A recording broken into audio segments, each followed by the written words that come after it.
校長、各位老師、各位同學，午安！我係3C 班嘅練子穎。今日我要講嘅故事係《森林之王》。喺好遠好遠嘅森林裏邊，有一班動物，正喺度因為邊個嚟做森林大王而開會嘅。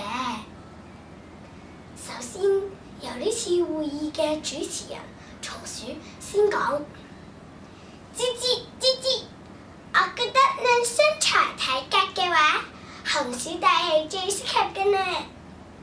紅小弟聽到即刻擰頭咁話：我唔得㗎，我當天要當面㗎，恐怕嗰陣時唔可以擔任職務啦。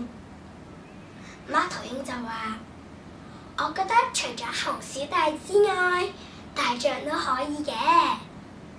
大象聽到就即刻紅住面咁話：我唔得㗎，我連一隻螞蟻都打唔過㗎。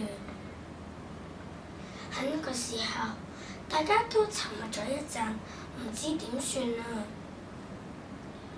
突然間，馬騮仔企咗起身就話啦：我哋要揀嘅大王一定會比得上人類嘅智慧，如果唔係就會遭到人類嘅毒手。而且論聰明才智，即係得人好似人類嘅馬騮，佢真係我啊！所有參加會議嘅代表都覺得馬騮仔好有道理，所以都一致同意咗由佢嚟做新嘅大王。但係你哋知唔知道佢哋做咗大王之後點樣啊？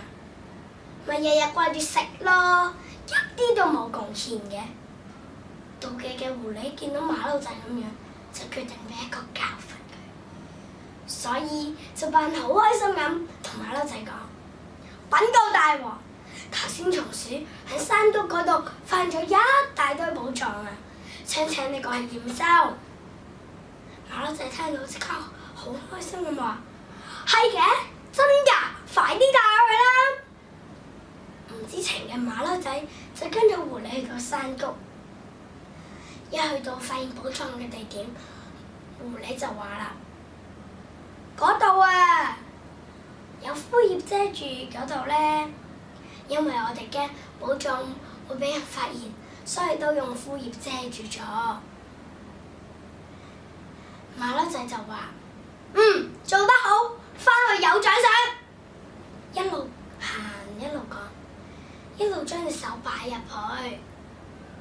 突然間，佢大嗌咗一聲：啊！好痛啊！原來佢係俾個捕獵濕嘅夾住咗啊！隻手都紅埋。